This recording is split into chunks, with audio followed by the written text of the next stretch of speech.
The Netflix documentary on the Murdaugh case was so eye-opening, and we're going to talk about some of the things that we learned in this video today.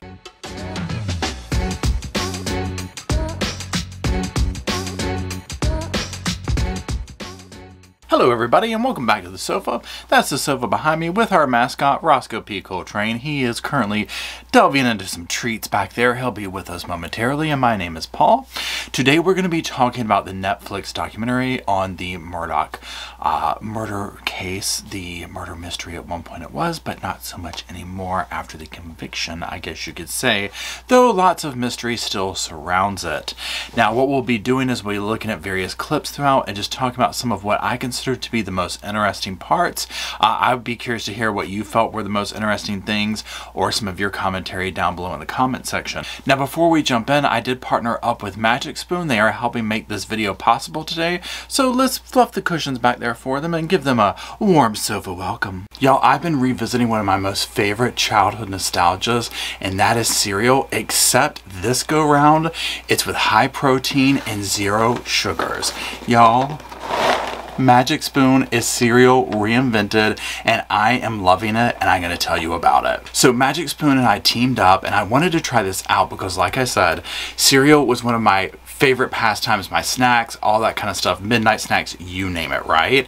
And so I was like, oh, hey, here we go. So let's try this out. So let me show you the flavors that they sent me, and then I'll tell you about my favorite one. Cocoa, peanut butter, fruity, and last and certainly not least, because it is my favorite, frosted. 0 grams of sugar, 13 to 14 grams of protein, and 4 to 5 net grams of carbs in each serving.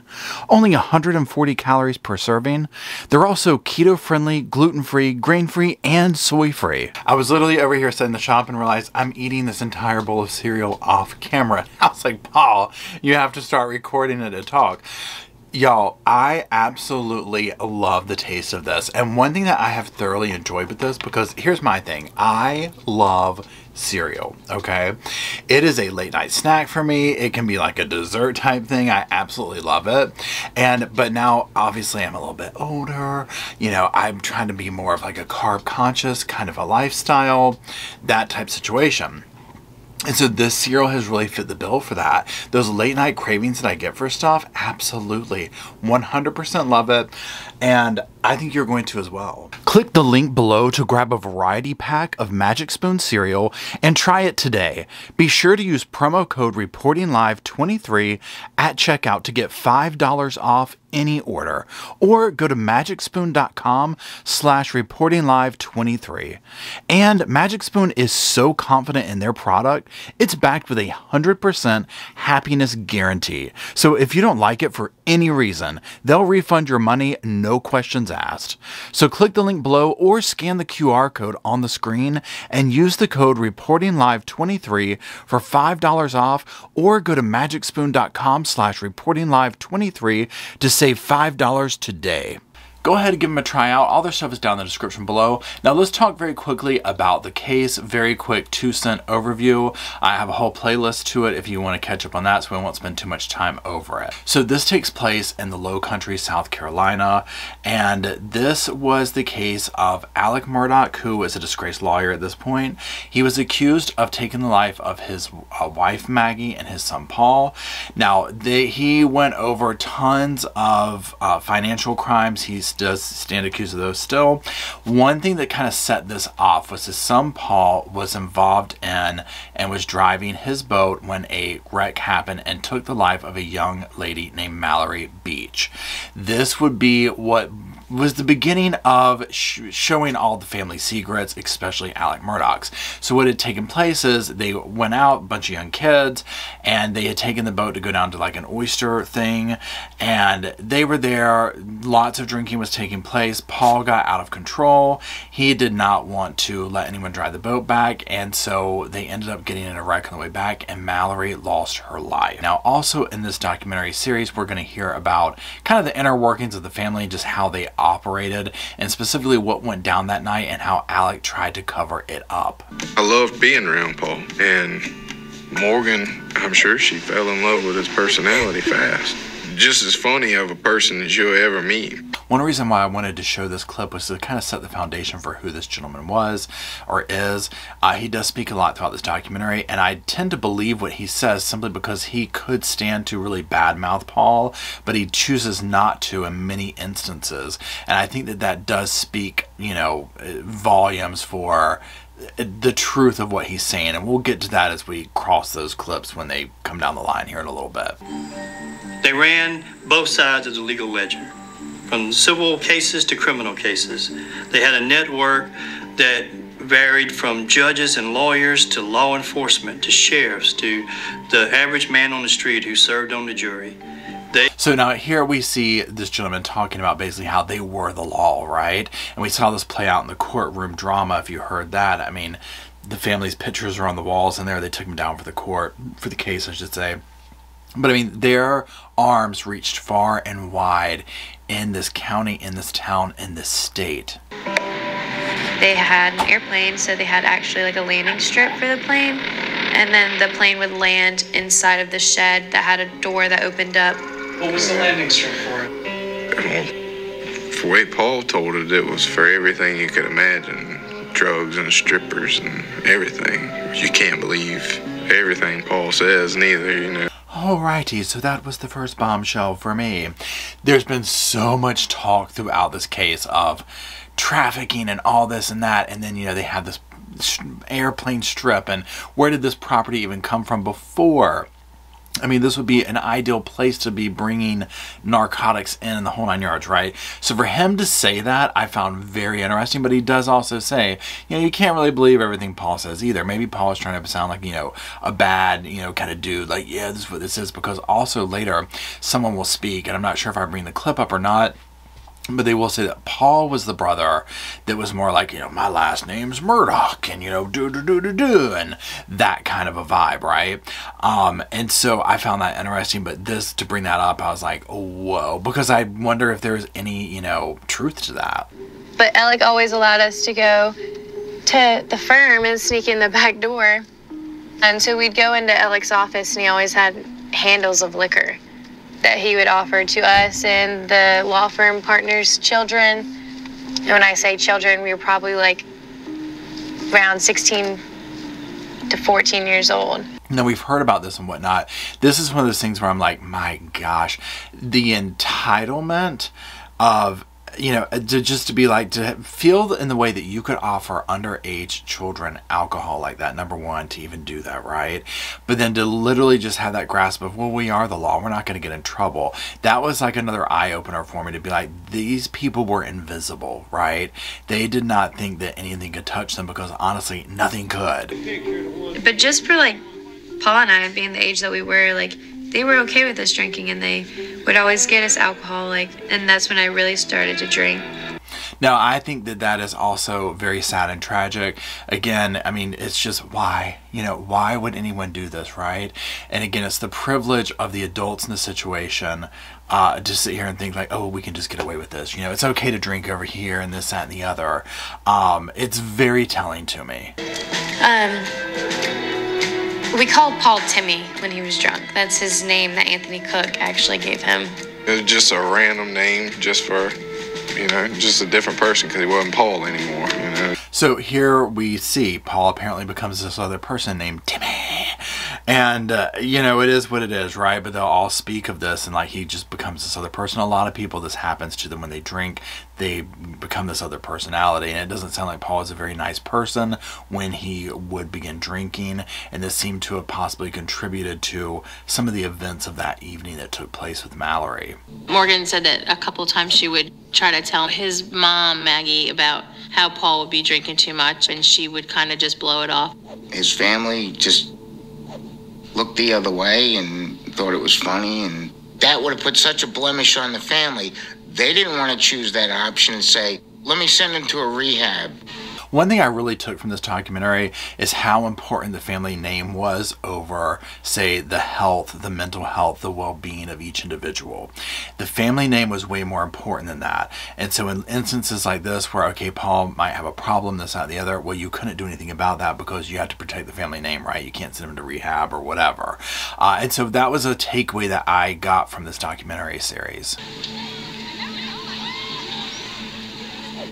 I felt like Maggie as a mother, she wasn't as loving on to Paul as she was on to Buster. And I feel like she was a very detached mother from Paul. Now, it will go on to describe how, Buster did all this stuff. He went and, joined a frat. He wanted to follow law and all this kind of stuff, and he really wanted to follow his father's footsteps. And it sounds like maybe Paul wasn't slightly going in that direction, and so maybe this is why Buster was also looked upon as, the golden child. Now, I also have always found it interesting that, Buster looks like his father. Paul looks like his mother. And, it seems that Paul, whether they both were messy, at least it seems like Paul was more publicly messy, meaning the Mallory Beach situation, getting in trouble, things of this nature, right? He was muddying up the family name faster than Buster was, I guess is a better way to say it. And so I've always wondered how much this weighed into who was going to survive. When it came down in Alex's mind of people have to go, this is what I'm going to do, Buster's going to carry on the family name and tradition, that kind of a thing. Paul never really wanted to be a lawyer. Paul was more of like the black sheep of his family. And that, again, was kind of a takeaway from this, just like I spoke earlier on all that of it just seems like maybe Paul wasn't fitting that mold. And so when push came to shove in Alex's mind, now obviously there's pragmatic reasons that having him out of the way at that point would have benefited everything, right? I mean, the Mallory Beach situation, the family name, all that. But it just seems like another reasoning in Alex's mind of someone's getting sacrificed and Buster's going to be the one that needs to continue on. For Paul, the acceptance and the love came from Miss Gloria. I see Gloria as being Paul's second mom, and she basically raised Paul. She was with him from the time that he was like 2. Miss Gloria is one of the best ladies you'll ever meet. She took care of Paul like no family member ever did. Now, I find that heartbreaking and just absolutely tragic, right? But I'm also glad that he at least had that in his life, because the way these people describe it is she was like more maybe of the warm fuzzy type feeling, and just like his friend just said, she took care of him the way no family member did. And if he was not fitting the mold of what he was supposed to be, but she was more the vibe of like, I accept you for however, he probably needed that. We had several people offer to drive us, leave the boat there, drive us. I think Paul was a little too proud to do that. Now, as you can see, we're going to get into some clips about the actual evening of the event. Now, remember, they went out to this little event, they took the boat, completely wasted, and so here we're starting to see, okay, they were completely gone, right, wrong, or indifferent. Unfortunately, they were, all on this boat, Paul's boat. He didn't want to leave it. Let's hear what happens. Paul wanted to go to the bar, and when Paul gets set on something, like, it's going to happen. There wasn't really no talking him out of it, and wasn't no stopping him. He was out of his mind drunk. Everyone was like, Paul, don't drive, and Paul would snap back and be like, well, this is my fucking boat, and I know this river, and you're not driving my boat. Now, from what we've heard, it sounds like this was more like the Timmy side of Paul coming out and taking over and being belligerent and not wanting to go along with things. And, it was a perfect storm. Paul was only in his underwear, and his only concern was calling his granddad. Can I use your phone? Hey, bro, I ain't got my phone on me, brother. You ain't got your phone on you? No, you dropped yours in the grass right back there. That don't surprise me. I remember Anthony just like, you did this, like, this is all your fault. Bro, you f***ing smiling like you're f***ing funny. My f***ing girlfriend gone, folks. Hope you rock f***ing hell. That is so bone-chilling to listen to. These are young people who have their lives ahead of them, and it just immediately following a horrible tragedy, right? Now, also, you hear in the beginning of Paul wanting to contact his grandfather. Now, another takeaway from this that I got is that Paul was very close to his grandfather. And again, it's also heartbreaking to see that he was close to everyone but his immediate parents, right? And so the way it seemed to go is like if he was in trouble or whatever, his grandfather is who he would call first, and then it would go from there. So it sounds like the grandfather was like the in the hierarchy of things, right? Like he was wearing the pants in the family while his health was still good, that type situation. Once we were actually on our way, Paul called his granddad, and was like, yeah, we were in a boat accident. It's like, oh yeah, they can't find Mallory. And was just like, yeah, it was Cotton Top that did it. Cotton Top is Connor's nickname. Okay, now this is one of those parts when I listen to it, and this gives me these conflicting feelings, because on one side, my heart aches for, obviously, both Paul and Maggie for losing their lives in that way and whatnot. But then when you hear what was going down of the cover-up and his behavior, it also is just like, oh my gosh, I'm infuriated, right? So I don't want it to be like a victim blaming thing or anything like that, because again, at the end of the day, no one deserves to lose their life in the context or the way that really any of these people did. Now here we're going to see some clips and beginning to look in the way of how the family works, how they spend things. And this is one of the things that for me helped me see how Alec probably was like, I can get out of this, the situation with Maggie and Paul. I can talk my way out of this and spin a tale, because it's what they've always done. It didn't take long for Alec Murdaugh, with Paul's grandfather, Randolph, to show up too. So we see, I just want to show that quick clip of Alec and the grandfather showing up on the scene, and this will be how it kind of goes in different variations of, you know, like whether it's the crash scene with Maggie and Alex showing up and whatnot. The family immediately, whether it's Randy, any of them, are always like there, getting their fingers into everywhere they need to start covering up. We rounded the corner and I could hear Mr. Randolph and Alec, but I do remember Randolph Murdaugh saying, no, you cannot interview him now. He's drunker than Cooter Brown. Now, here's the thing. Imagine if this was any normal citizen. Would that really have gone that way? I think not. Connor called. He said, Daddy, we've been in an accident and Mallory's missing. My phone started ringing again, and it's Alex Murdaugh. And he starts to tell Christine and I that Connor was the driver of the boat. Now, how these parents can sit here and not come up over these tables at this point. Now, granted, they've had years, you know, this is years ago, right? I get it. I'm not trying to blame them or anything, but oh my gosh. And again, as we'll hear multiple different times, at this point, all these people are concerned about Mallory, their children. Alec is concerned about covering up. How he was worried about not one tragedy, but two. And he actually goes into telling us not to fret, that he can look out for Connor, and don't worry, you know, we're going to take care of Connor. I mean, this right here, can you imagine? He would have had an innocent boy thrown away and locked the keys.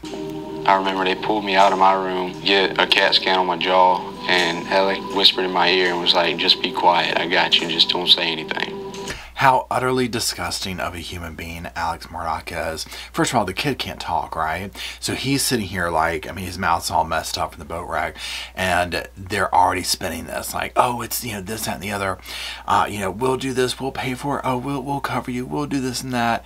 Absolutely despicable. Think of how many people are in prison and jail right now due to this family who probably shouldn't be. And somebody brought up this comment, I don't remember who it was, so if it was you, claim your fame.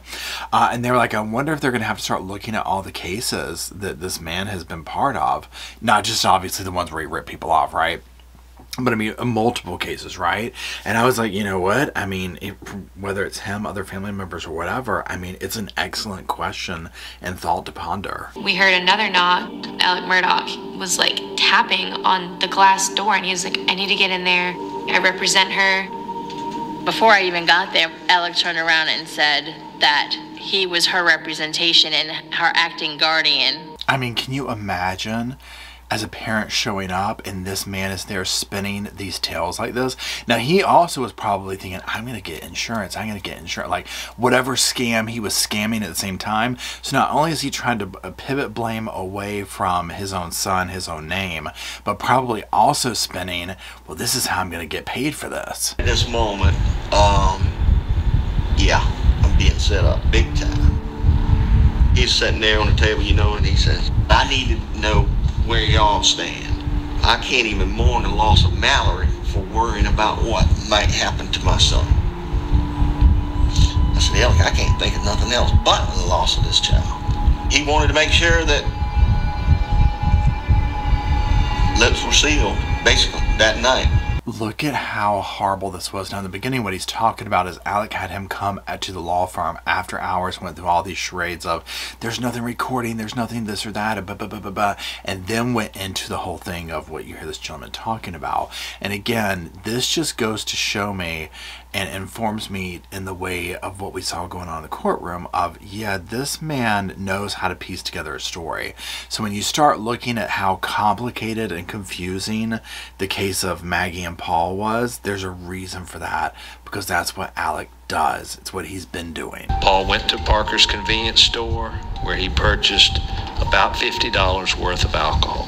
Paul, who was 5'7" and weighed 148 pounds, was using Buster's driver's license because he was underage.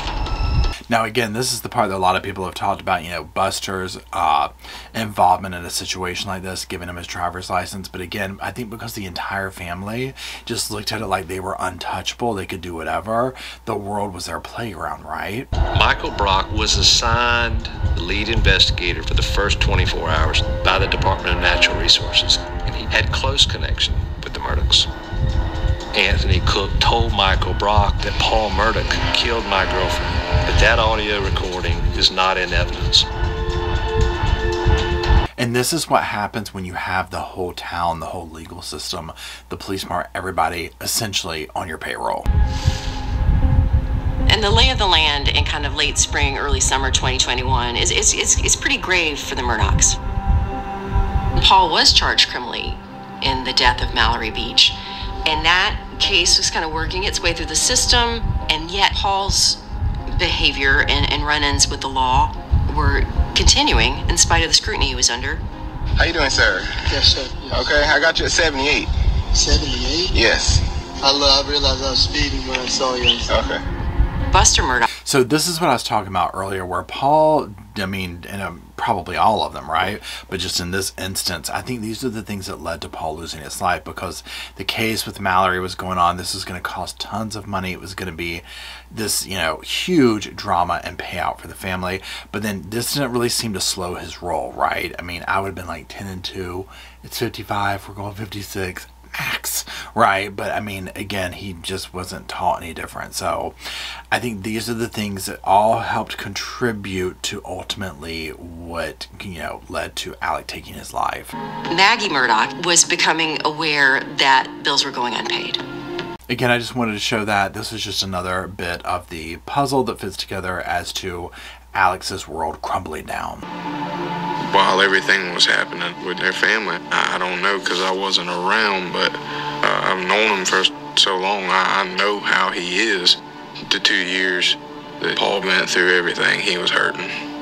He wasn't just walking around like he got away with something like everybody was making it out to be. He was scared. Now, I thought this was interesting to again hear from his friend, because obviously I think his friend knows him on a deeper level than many people would.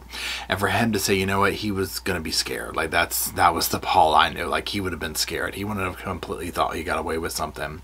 And that probably is true. I mean, from the sounds of it, Paul probably was, you know, someone who had a lot of stuff going on, right? It doesn't sound like they had the best home life. And, you know, it's one of those things where it goes to show where you can have lots of material things, privilege, a last name, all this type of stuff, but be incredibly unhappy. What's going on out there? My housekeeper has fallen and her head is bleeding. I cannot get her up. Okay, is she on the ground or is she up near the She's on the ground. She's on the ground. She's on the ground. Is she conscious? No, not really. Okay, do you guys know who she is? Man, can you stop asking her? I already have them on the way. Now, this was the 911 call in relation to Gloria Satterfield taking an alleged fall at the property. Now, I think we will be learning more about this case, because I do think it's going to be coming up next. Remember, when this took place, this is, you know, one of the people that Alec completely ripped off her children and whatnot for the insurance money. Hampton County 911, where's your emergency? I just going down the wrong Parkerville Road. I see somebody laying out. And is it in the road or on the side of the road? He in the road. Oh, in the road? Somebody's going to hit it. All right, we'll get an officer headed out that way. Okay. All right, sir. Now, that is a 911 phone call in relation to Stephen Smith, the young man who was found on the side of the road, or on the road, I should say. And this is the one where we're going to listen to some clips about the, alleged involvement of Buster, or possibly Paul, in his death. And again, this is one of those cases that I think we'll learn a lot more about the actions or non-actions of the family through. Overall, if you would, this incident that occurred on July the 8th of 2015, just kind of go through with me from what we've gathered so far. A nice, young man had mechanical problems with his vehicle on the way home, run out of fuel or had some kind of problem and started walking.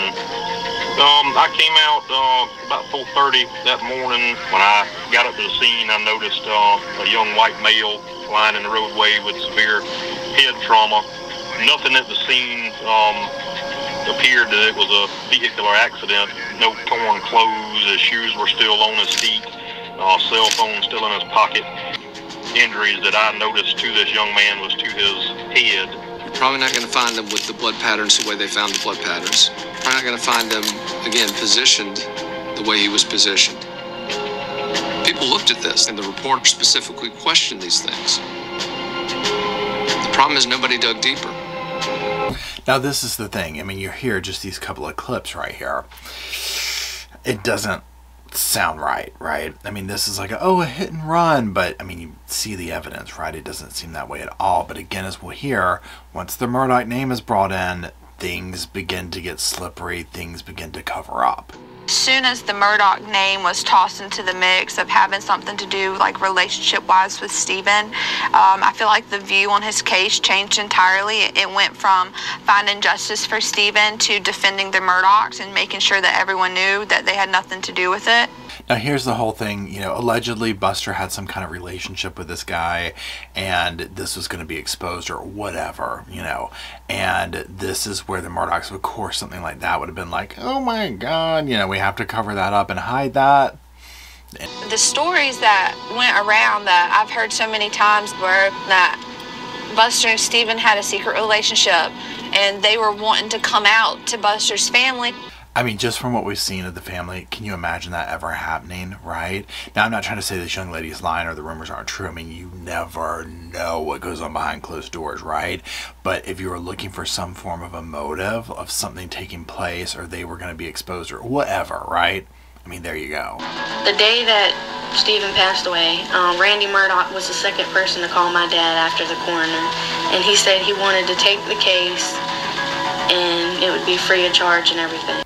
Interesting how the family always runs to these cases and takes them free of charge and does all this when it seems that it would benefit them. Now, let's go back to the Gloria Satterfield case and look at a few clips about that. Gloria Satterfield was the family maid, and in February of 2018, she was at the house, and what her family were told is that she tripped over the family dogs. But the day that I found out that she was tripped and she had broken ribs and a really bad brain injury, I just felt in my heart that like something had happened to her and it wasn't by the dogs. Now, the whole story does sound feasible, especially if you have dogs like me, not Roscoe size, but other ones, or in the past that I've had big dogs where you're going up the stairs, they trip you, right? Knowing the context of this family and some stuff we're about to hear in regards to the way it was handled is what makes you have to say, but is that really what happened? There was this time where Miss Gloria had found drugs taped in little baggies under Alex's bed in Hampton. Gloria wanted to let Paul know because Gloria was scared to go to Maggie about it. She knew too much. So you think Gloria knew too much and that's why Gloria's not here? Mm-hmm. And that's the thing you have to wonder, is that the case? How much did the people with the inner knowings know? We saw some of them on the stand during the trial, right? But with Gloria, especially when it's like, well, she's afraid to go to Maggie, she doesn't want to seem like she's prying or doing this or that.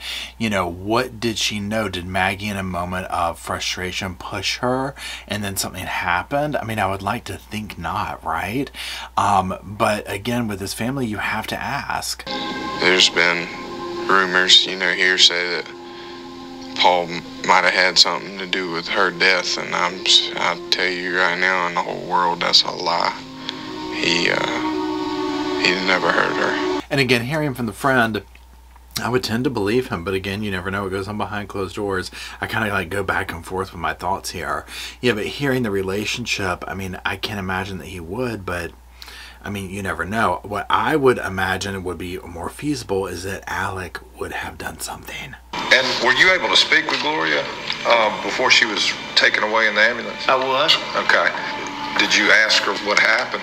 She indicated that the dogs had caused her to fall. Okay. So there was no witness to the chain of events? To the fall itself? Right. No, sir. Not that I'm aware of. Okay. But here's the thing. How would she have done that when she wasn't even conscious?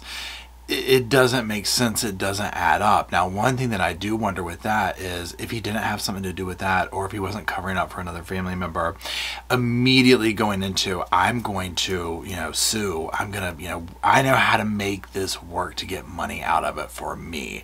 And that's what he eventually did, right? He ended up robbing her family members of the insurance money. And that trial will come up soon. Now, let's go to the events that took place on the side of the road between him and Cousin Eddie. When this happened, everyone was like, what?